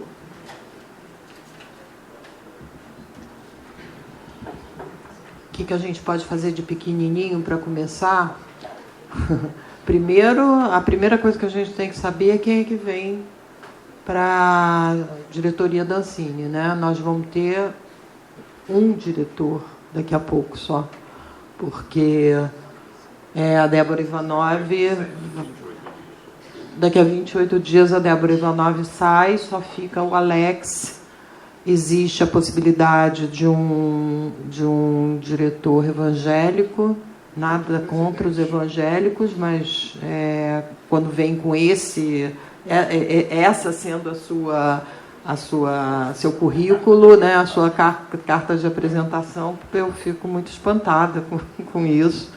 Mas, enfim, podemos ter um evangélico e podemos ter também uma outra, que é a Paula, que trabalha no Itamaraty, uma pessoa super bem intencionada, mas que não tem nenhuma experiência nessa área de gestão pública e políticas públicas para o setor audiovisual. Eu acho que os servidores da Ancine, nesse momento, eles são extremamente importantes, porque justamente são eles que dão a base toda para a regulação e eles que podem defender, continuar defendendo a produção nacional. Então, eu acho que a mobilização dos servidores é super importante, isso internamente, e o fortalecimento dos sindicatos, que têm feito um trabalho super, super, super importante, que é o olho no olho dos políticos, o olho no olho do Tribunal de Contas da União, o olho no olho do ministro da Cidadania, que de cultura só sabe tocar berimbau, segundo ele. Então, eu acho que tem essa coisa de fortalecer internamente a Associação de Servidores da Ancine, justamente para que ela tenha efetivamente lugar de fala nas decisões sobre as políticas públicas para o setor, porque eles são os especialistas. São essas pessoas que são hoje especialistas no setor. E o próprio setor, que são obviamente mais especialistas ainda, mas e talvez até muito mais intuitivos, etc., do que os servidores da Ancine, que conhecem realmente. Então, eu acho que é o fortalecimento dessas duas áreas, do setor público e do setor privado. Eu concordo, enfim, 100%. Eu acho que a gente tem uma quebra institucional muito grave, né, no país como um todo, de um tempo para cá, e foi essa a nossa herança como audiovisual, né, como cultura. Falando do audiovisual, a gente teve uma quebra institucional no audiovisual, enfim, que chegou na Ancine, né, com toda a briga política da nova diretoria. Na verdade, desde que o Manuel saiu, a gente não tem sossego, né? A Ancine não tem sossego, né? Os servidores não têm sossego, independente de vieses políticos ou o governo federal, enfim, dentro da Ancine, vocês podem falar melhor do que eu, dentro da Ancine já é uma loucura. E se a gente pegar uma empresa privada, se a diretoria não tiver um mínimo de consenso e um mínimo de liderança, essa empresa quebra. A administração pública, eu não tenho dúvida que é pior. Então, a gente tem uma crise institucional muito grave e aliada e em conjunto e causa dela, enfim, tudo isso vem essa evolução do desmonte, né? Todo esse trabalho de desmonte. Então, a gente tem, além da pressão econômica, né, não da falta de recursos, da falta de execução dos recursos, o que é pior. Eu tenho falado por aí que a gente deve ser a única indústria no país que tem dinheiro e está em crise. Eu acho que deve ser a única. Não sei se talvez tenha outra. A gente tem dinheiro e está na crise que a gente está. Talvez seja a coisa mais louca que eu acho que eu nunca pensei que pudesse acontecer isso. Mas além dessa pressão, que aí tudo que a Vera falou aqui, desde a gente perder a propriedade intelectual, porque precisa de dinheiro, preciso fazer serviço. Então vem a Netflix cheia de dinheiro, vem a Amazon cheia de dinheiro, mas eu quero a propriedade intelectual toda, vem aqui me fazer serviço. Tem o próprio fundo setorial, que está travado porque não tem comitê gestor, aí não tem comitê gestor porque não tem Conselho Superior de Cinema, a Ancine está nessa loucura que a gente está vendo, esperamos, enfim, e estamos juntos com os servidores para que tenham força para sustentar, porque vocês é que sustentam mesmo a agência. Além disso, tem renovação da lei do audiovisual, tem uma quebra ou tentativa de quebra da 12485, que é um dos nossos marcos legais mais importantes, né? Que aí querem, além da propriedade cruzada, querem excluir a internet do conceito do SEAC, ou seja, acaba tudo, porque tudo vai virar internet, né? Metade já virou, o resto é só uma questão de transição, né, de tecnologia. Então, assim, a gente tem, tranquila, e eu sempre falo isso, eu tenho 20 pautas, que eu lembro das minhas pastas do computador, assim, 20 pautas das mais variadas e todas super importantes, acontecendo em paralelo. Então, assim, cota de tela, que foi a pergunta direta, a ferramenta para cota de tela é um mandado de segurança, na verdade, mais ainda, um mandado de injunção, que é um mandado que trata de direitos fundamentais e direitos constitucionais, né? Então, essa é uma das questões. Tá aí. Aliás, não falei do TCU, né? Falei do TCU que já vem de um tempo. Então, assim, a gente tem uma série de questões que a gente só está conseguindo agora equacionar depois que, acho que eu posso dizer que a gente conseguiu uma unidade do setor. Acho que hoje a gente tem uma unidade no setor que eu não vejo, que eu não vi há muito tempo, entendeu? Que na necessidade, sim, e tal, mas estão todos ali em prol de um objetivo que é salvar essa história. E o pior de tudo é que a gente está se salvando não de algo que o país está em crise, acabou o dinheiro, não tem, o consumidor não está consumindo, nada disso. Todos os estudos, tudo assim, precisa de mais conteúdo, tem formas de distribuição baratas e que chegam a qualquer lugar e qualquer consumidor. O fundo setorial tem dinheiro, existe a renúncia fiscal, e a gente está aqui discutindo esses problemas todos. Então, Espero que eu tenha respondido. Acho que... Obrigado, Léo. Agora o Fernando Bicudo, diretor teatral, produtor cultural, tem também uma pergunta a fazer. Boa noite, Fernando. Boa noite a todos, especialmente meu companheiro Silvio. Agradecer ao Jesus Chediak por me convidar esta noite. Queria complementar aí o currículo, que eu fui produtor de cinema também, né? Quando saí do Teatro Municipal, eu produzi o Guarupi, do Rui Guerra, né? E tive a felicidade de ir a Cannes representando o Brasil, quebrando um gelo de 19 anos. Fizemos uma superprodução, ficamos 5 meses na Amazônia filmando, foi realmente algo que me fez crescer como brasileiro e ter cada vez mais forte esse sentido da brasilidade, né? Depois o Valtinho me convidou para produzir o primeiro filme dele, que foi A Grande Arte, e eu, paralelamente, fiz a abertura do Teatro Amazonas, quando o Collor acabou não só com o cinema brasileiro, mas com a cultura brasileira, né? Ele realmente foi uma guilhotina inacreditável, e eu acabei ficando lá pelo norte, né? E transformei o Teatro Arthur Azevedo no primeiro teatro multimídia do Brasil e comecei a fazer vídeos, né? Graças a Deus consegui, com a filmagem dos espetáculos, fazer um programa de formação de plateia, que aprendi com o meu guru Daci Ribeiro, quando era diretor do Municipal, da importância de levar, né, quando voltei do exílio, vim para o Municipal, de levarmos os espetáculos para o povo. E no Maranhão eu fiz isso, andando pelo interior até os mais pobres locais do Maranhão. Eu conheço mais de 100 municípios maranhenses e eu tinha a alegria de levar cultura para essas pessoas, né? Projeto, inclusive, em parceria com o Unicef. Então, eu só vim aqui para me dizer que estou presente, estou feliz de estar aqui. Pretendo participar dos encontros aqui do Instituto. Eu realmente, brasilidade para mim, eu acho que é talvez a viga mestra do meu pensamento, né, de tudo que me interessa, porque a cultura ela tem que ser baseada, para mim, na brasilidade, né? Não faz sentido se não for pela brasilidade, né? E parabenizar a todos por essa mesa, pelos temas tratados, e vamos lutar pelo Brasil. Muito obrigado.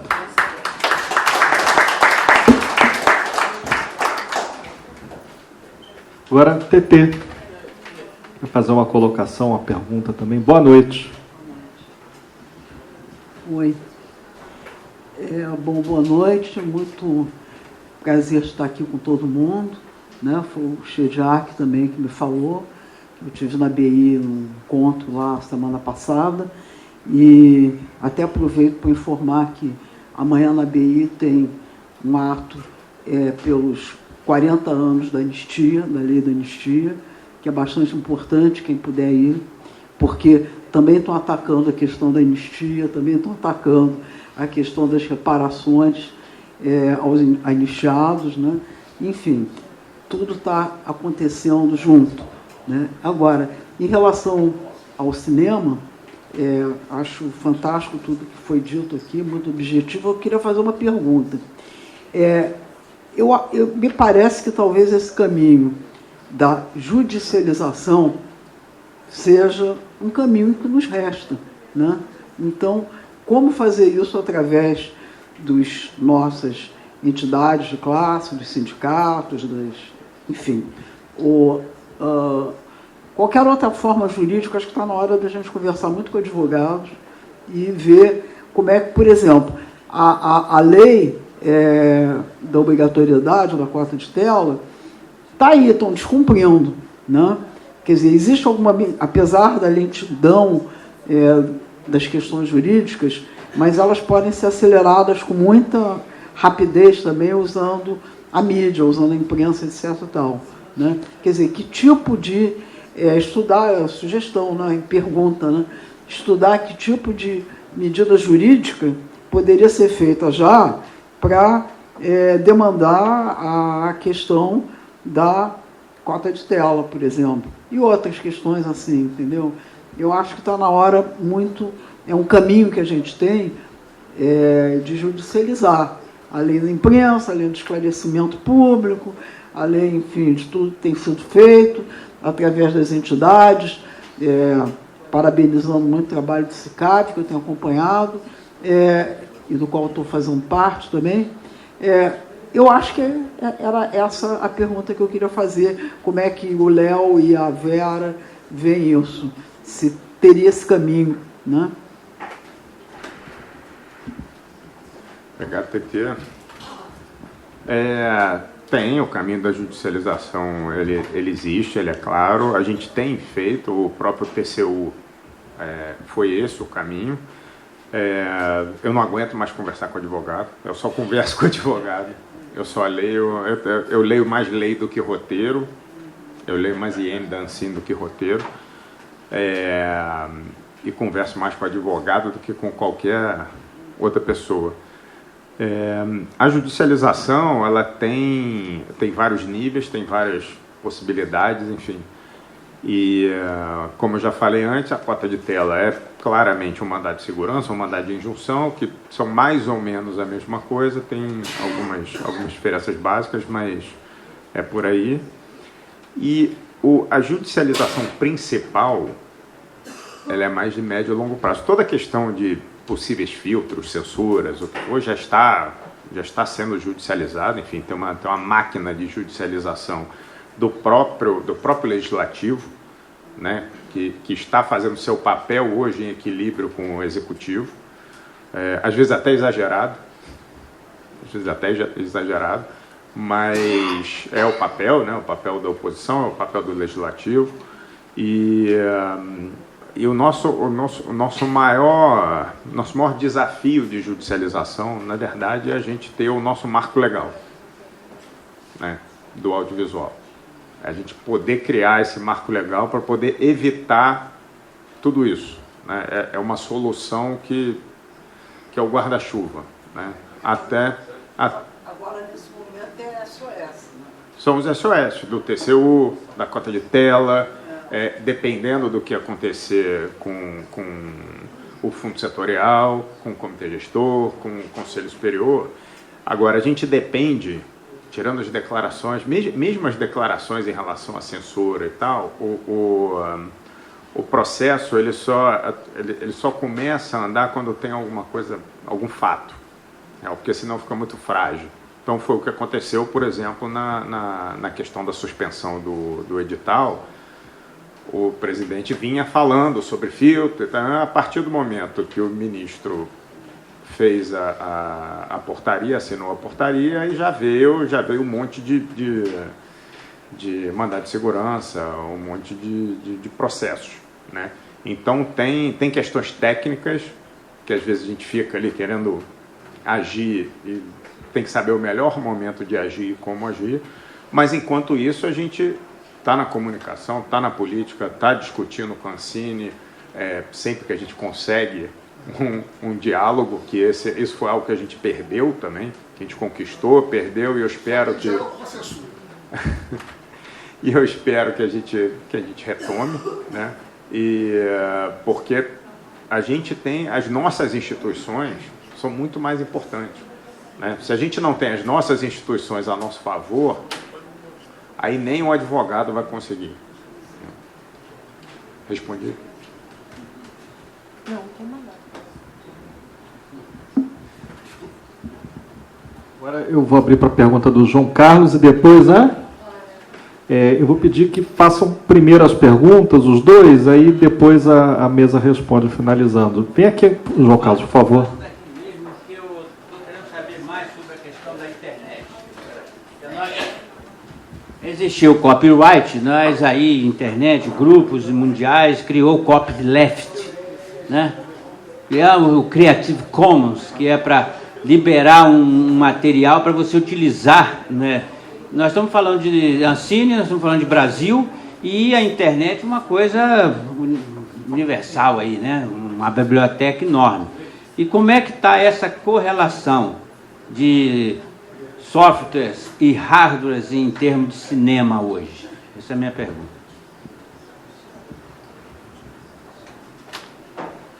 Olha, a questão da internet, ela é ainda uma questão que está em aberto na questão da regulação. Quer dizer, existe um entendimento que na lei do SEAC, né, que é a lei da TV paga, vamos dizer, o apelido que foi dado a ela, mas, na verdade, é a lei de acesso condicionado, existe o entendimento de que a internet poderia ser regulada a partir das questões levantadas e colocadas por essa lei. Mas existe todo um outro entendimento também, que é o que está vencendo hoje em dia e que o sindicato está atuando para que isso não ocorra, que é justamente tirar de dentro da lei do SEAC, de dentro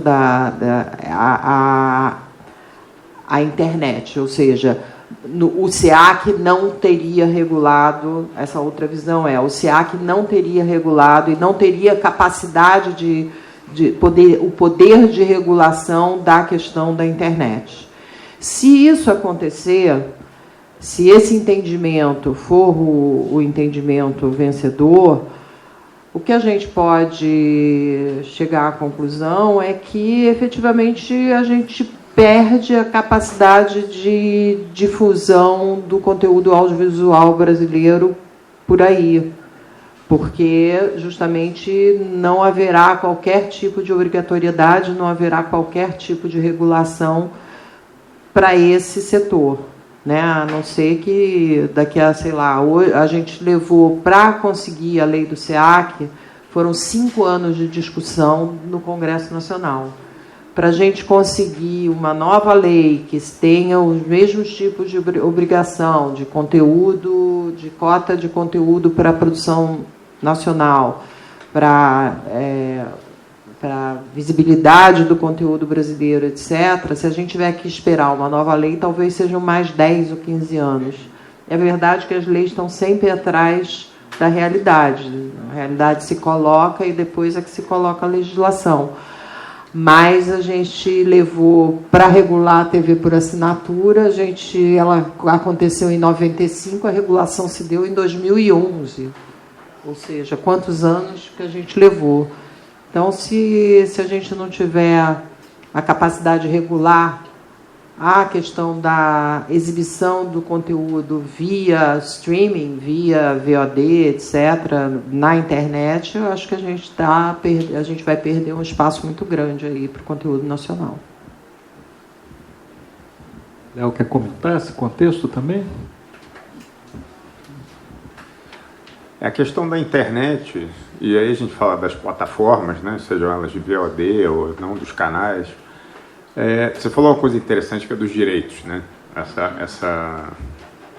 Esse samba todo dos direitos aí. Eu estava numa discussão, num debate na UBC sobre música, e eles tinham um grave problema, tanto quanto a gente, com as plataformas. Assim como a gente, nesse momento, a gente não tem nenhuma regulação, então a gente é obrigado, praticamente, a vender a propriedade intelectual. E quando eu falo obrigado, é porque você pode vender 100% da sua propriedade intelectual, desde que você possa fazer colocar o valor, né? Quando a outra pessoa vem e te diz o quanto a sua propriedade intelectual vale, vira um serviço. Eu quero pagar, eu tenho esse orçamento aqui, faz para mim e pronto. Na música está acontecendo coisa similar, porque as plataformas estão obrigando os músicos a cederem 100% de todos os direitos, inclusive teve casos de direitos morais, que é inalienável na legislação brasileira. Só que a empresa americana, ela obriga. Qualquer um pode, obviamente, se não quiser, não assina um contrato, mas é isso que a gente fala que é obrigar. O sujeito vai parar de trabalhar? O sujeito não vai ter, praticamente o cara é coagido a assinar. E já teve casos com direitos morais. Porque o que acontece? A gente entende que o que pode acontecer o sujeito precisa entregar a música toda aberta, é como se entregasse o filme com material bruto, a sessão de AVE, de não sei o que e tal. E aí depois ela pode fazer o que ela quiser com essa música, com essas trilhas. Pode fazer outras músicas. O que na legislação brasileira é vedado, nos Estados Unidos não. E se a empresa tem sede nos Estados Unidos, ela responde nos Estados Unidos. Se não tem uma regulação que diga que ela responde no Brasil, na verdade essa cláusula pode ser inócua num contrato aqui, mas o contrato vai valer lá na sede. Então, tudo isso que a gente está falando de regulação é essa defesa. É defesa do conteúdo brasileiro, da propriedade intelectual brasileira e do nosso dinheiro, no fim das contas. Né? É da nossa cultura, é do nosso cidadão, é da nossa liberdade e também do nosso... A liberdade tem a ver com dinheiro, né? Tem a ver com a gente poder desenvolver a nossa indústria e gerar novos empregos. Renata, né? Clara, a última pergunta, Clara, aqui na frente, por favor. Boa noite, meu nome é Clara Linharte, eu sou diretora e produtora. Na verdade, a minha fala é mais para o funcionário da Ancine. Não sei se tem outro, você disse que tinha outra pessoa. O Ricardo. Enfim, primeiro dizer que eu me solidarizo com vocês. Eu li um artigo, acho que tem um mês, sobre as condições de trabalho na Ancine, depois de tudo que isso começou, né, depois do caos está instaurado e que vocês estão trabalhando sob muita pressão, então eu imagino que deva ser muito penoso, né? E vai para Brasília, não vai para Brasília, vai continuar empregado, não vai, enfim. Mas, por outro lado, eu estou do outro lado esperando o redimensionamento de orçamento, e todo mês eu escrevo e todo mês eu tenho a mesma perspectiva, 3 meses, só que um mês depois. Me pergunto, né, eu acho que é muito importante isso, a gente, né, se unir. Então, hoje eu comecei o meu e-mail semanal para a funcionária do acompanhamento de projetos, dizendo que eu me solidarizava com elas, que são pequenos gestos, mas é importante. E me pergunto se não existe uma maneira da gente ajudar, assim, realmente, porque, né, da mesma maneira que eu estou nesse caso, eu ouvi casos... né, uma pessoa que está desde fevereiro esperando só uma troca de linha, né, de orçamento. Claro, eu não estou atacando, muito pelo contrário, eu estou me colocando à disposição. E eu fui uma vez à Ancine apresentar um filme que eu produzi, acho que foi o Gabriel Montanha que a gente produziu, que a gente apresentou. Eu tinha uma vontade de poder dialogar mais com vocês. Então, não sei, fica aí uma sugestão, e eu acho que para a sociedade civil eu também acho importante ficar claro o que está acontecendo, porque é claro que o que ficou mais, né, divulgado foi a questão, né, da exoneração, enfim, não sei se é o afastamento do Cristiano de Castro e de demais funcionários, mas a sociedade civil não está entendendo nada, não sabe o que está acontecendo. Então, a API, né, da qual eu faço parte, a Associação de Produtores Independentes, a gente, né, lançou uma carta, ela foi publicada hoje no Globo, mas acho que enfim, aí eu, né, falo com os demais órgãos que estão aqui, que eu acho que é muito importante deixar as pessoas ao par do que está acontecendo, porque senão fica parecendo, né, que todos nós fazemos parte disso. Vocês, funcionários da Ancine, nós, cineastas, nós, produtores. Enfim, então, se puder estender aos seus companheiros de trabalho nossa solidariedade. Se eu puder comentar... Mas, de fato, Pode fazer um breve comentário aqui, em nome dos funcionários da Ancine. Olha, eu tive uma ideia na sua fala, aliás, Gabriel Montanha, um belo filme. Eu tive uma ideia aqui, acho que a gente pode promover um encontro entre os servidores da Ancine e o mercado. Eu não sou da associação, eu sou filiado da associação, mas não sou diretor da associação, mas eu já tive essa ideia, posso deixar o meu contato aqui. Vera também acho que pode ajudar nisso, né?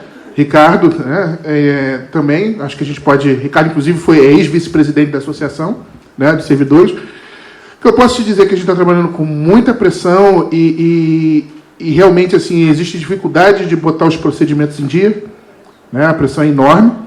Uma outra ideia que eu tenho, que eu acho que a gente pode encaminhar para o mundo político, é uma legislação específica para a prestação de contas, porque inclusive isso dá segurança jurídica para o servidor também e para vocês. E só para terminar, para a gente não achar as coisas negativas, e a importância, por exemplo, do cinema nacional, né? A gente tem um cinema lá, o Ponto Cine de Guadalupe, que passa basicamente filme nacional. O Ponto Cine de Guadalupe tem sempre as salas lotadas. E isso estimulou a comunidade local, numa escola de samba chamada Império Ricardense, cujo enredo do carnaval do ano que vem é de Carlota Joaquina Bacurau, o cinema brasileiro deu show e virou carnaval. É do Grupo D, desfila na Intendente Magalhães, mas isso às vezes as pessoas não sabem. E detalhe, isso é escolha da comunidade, porque a comunidade assiste cinema nacional. E onde é que isso é divulgado nos grandes grupos? É isso, então eu me predisponho para ser esse canal. Bom, para você que está nos assistindo na TV comunitária, canal 6 da NET, e não assistiu ao início desse debate, lembro que ele será reprisado na próxima sexta-feira, às 14h30, e se você estiver assistindo a gente na sexta-feira, tem mais uma reprise na terça-feira, às 10 horas da manhã. Quero agradecer imensamente a presença do Léo Ed, da Vera Zavaruska e Zaveruska. A pronúncia é meio, né? Zaveruska. E a Silvio Tendler. Silvio Tendler, um dos maiores documentaristas brasileiros, mas muito honrado com a presença dos três aqui, também do público que lotou hoje o Ameno Rezedá para assistir a essa mesa dos Seminários da Brasilidade. Gente, até a semana que vem. Muito obrigado a todos e todas. E obrigado também ao Jesus Chediak, que organizou essa mesa, e pelas palavras gentis a meu respeito.